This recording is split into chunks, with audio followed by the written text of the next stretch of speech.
Hey, this is Veronica at Oh Happy Plants, and this is our second part on, I guess I should tell you what this video is about. Okay, this is the second part on leaf coloration, and I can't keep it together right now. The first video was completely nutty, and I'm not going to apologize for it anymore. This one was going to be normal and, like, you know, me doing it right, but apparently not. Anyway, we are talking about what makes leaves different colors, and so variegation. We love variegation, right? Like everybody's going totally nuts over like Thai constellation and albo monsteras and whatnot, and I'm just like, I don't know. Any variegated plants is cool. Like, I don't need to spend $300 on it. You know, no shade to anybody who has, like, absolutely do whatever the hell you want to. Money spent on plants is money well spent. That's what I say. Anyway, so variegation. I have a cutie little Hoya with me here. This guy is still rooting up, actually. He may be actually rooted. I don't know. Actually, I think he's rooted. Oh, you cute, sweet guy. He rooted really fast. I'm talking to my plants. Welcome to crazy. So we have leaves that are solid green, like so. We have leaves, and this one has several that are that same solid green on the stems. We have also leaves that are beautifully variegated, and also they're huge. Like, look at the size of this thing. Like, okay, here's my palm. That's massive for a crimson princess. So even on the same stem, we'll have different types of variegation. And I'm trying to find an example of that. Oh yeah, so this stem right here has, let me hold it closer, has this leaf, and then this one underneath right there that's variegated. So different stems, like one stem can produce different types of leaf. And some of these may eventually even present with like fully white leaves. I'm looking for a crimson queen. I have one up there, but I don't think it has any. Fully white leaves are a little more common on the crimson queen. On the princess, they may be really, really white down the middle, but they'll still have that green edge. But like a pure white leaf on a crimson queen that actually will come out like this gorgeous pink color. And I don't even like pink, but pink plants are okay with me. So they come out pink, and again, that's anthocyanins. If you watch the other video, it's a kind of a sunscreen. That's why these plants have the pink new growth. And so they come out pink, they turn white. A lot of people think that if you have one stem that is only growing, like all the old leaves might have some green in them or something, but then the new leaves are pure white. Some people think that stem is just going to die and you should cut those off. That hasn't been my experience with plants that throw white leaves. Typically what I have noticed is they will go white for a while, and then once the seasons change, they'll start growing green leaves again. So the reason for that, or if you stop fertilizing. So both a way to encourage the variegation on your plants, like instead of having leaves like this that are just a little bit variegated, you want to have leaves like this that have a really nice splash in them. If you want to encourage more variegation, you want to make sure that you're doing two things. You want to make sure you're fertilizing enough. Well, three things, I guess. Fertilizing enough with a good balanced fertilizer, and you want to make sure that it's getting enough water. I mean, obviously overwatering is not ideal. Underwatering is not ideal either. Too little water in the plant will just not grow as fast, for one. But then also what you're going to do is, let's do a dual tutorial again.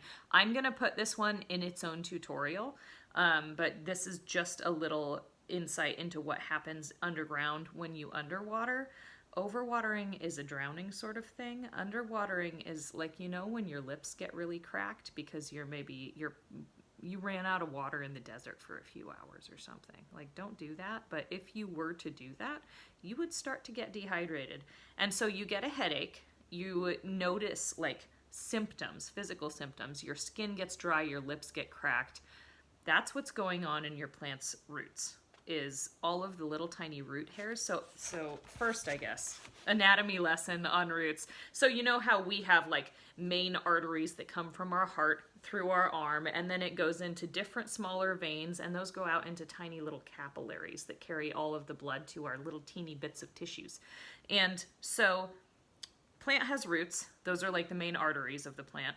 Those have little small roots that we can see, and those are like the little veins. And then from there are root hairs, which is like if you root a plant in water, you see that fuzzy stuff. Here's some. Look at this. Can you see it? I hope so. What if I... There you go. The little fuzzy stuff, I don't know if you can see that. I hope the camera's focusing. That little fuzzy stuff is the root hairs. And so when you let a plant dry out, the first thing to die is those root hairs. And with like Sansevieриas, where people say if you overwater them, they rot, that is true in the dark pretty much no matter what. But if you have a Sansevieria in proper lighting, which is bright, let me just say, I'm going to throw myself into that argument. Like Sansevierias are not a low light plant. They love highlight. If you have one right by a window, I'm looking at my window, like imaginary Sansevieria over here.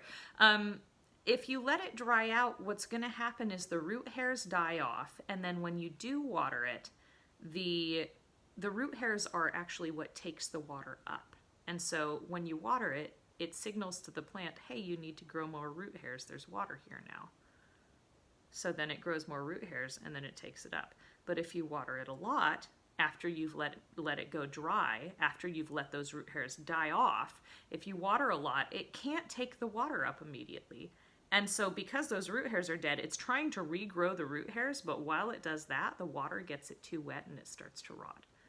And if the root hairs were already there, i.e. if you didn't leave such a gap between letting it go dry and then watering it, if you don't leave a gap there, and if you just water it like pretty much as soon as it's dry, then the root hairs don't die. It takes the water up, and you're going to find it drinking a whole lot more than normal Sansevierias, you know, than people tell you to water it, basically. Sansevierias actually do drink a lot when they're in a really good bright light, and also when you don't let them dry out like that. So if you do let one dry out, you want to water sparingly, but more frequently. So you don't really want to let the soil go fully, completely bone dry, and I'm talking dry at the bottom and the top. You want to wet it when it's probably dry, like to 2/3 of the way down the pot. Like if the pot is this big, if the moisture is mostly concentrated in the bottom and like the top is not wet at all, then you should water again, because then that'll signal to the roots that yes, there is water present, and it'll also not be too much. It won't overwhelm and drown them, and it will allow those root hairs to slowly regrow and have enough water to take up and keep the plant alive without overwhelming it with water. Sorry, I had an email come in. I should turn my notifications off when I film videos. Duh. Anyways, we were talking about leaves. Crap. So, water your plants right. It's a trial and error. I have killed so many plants because I watered improperly, so don't feel bad when you screw it up. But also, pay attention and fix it, and don't listen to all of that crazy ass advice that like, oh yeah, let your plant go dry. It's fine. Put your Sansevieria in the dark. No. Next. Next. So you've got good food for your plant. You've got enough water, the right amount of water, and you've got light. Light is the third main huge thing. If a plant thinks it's in the dark, what it wants to do, because white reflects light, right? So if you have a dark surface, it absorbs light. And if you have a leaf, where's our variegated guys? He's trying to grab the camera. Okay. So you have a leaf. So this area around the edge is going to be the primary food maker. This part in the middle, it's a little bit cream colored. It has a tiny bit of green you can see, and then there are like varying degrees of variegation there.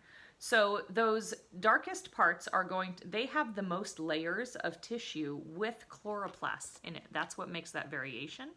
And then the middle parts have like kind of a middle amount of chloroplasts, and those are the little chlorophyll containing cells, that the green part of the plant basically. And then this middle part has barely any chloroplasts. Maybe there's one layer of cells in there with any chloroplasts in it, or maybe in some spots probably none. And So a plant is triggered to produce variegated leaves if it's a variegated species when it's in bright enough light. If it's not in bright enough light, it's going to revert back to a solid green leaf after a while because it's saying it looks around and it says, "Oh crap, it's really dark over here." Like this is a vining plant. Maybe it grew its little, like inched its little vine along and grew into a dark corner in the jungle and said, "Oh shit, to survive, I better grow a bunch of leaves with a ton of chloroplasts so I can absorb as much light as possible." So any light that hits that leaf is absorbed into it, other than the green light, of course, because green reflects. But, nonsense, tangent. So any light that reaches this little leaf will actually absorb into him instead of getting reflected out because he cares so much about absorbing everything possible. And then once he grows his little vine out back into the light, like maybe he says, "I don't like it over here, I'm going to go back that way where it's light," then he will start putting out those variegated leaves again. And so light is the main issue. A plant will have much more vibrant variegation when you give a really good fertilizer. Eventually, I'm going to have fertilizer recommendations, and eventually my company is going to start producing fertilizers too. We're going to go with like the easiest to use stuff ever. It's going to be amazing. But until then, just use any old fertilizer and we will get you some recommendations soon and you'll get these gorgeous, gorgeous colors on your plants. That's all we're going to do for now. That was kind of nuts, but I hope it helped. I don't know. This is true of all variegated plants, especially like the stripy dracaenas that you see. If you fertilize them, they get so, so nice.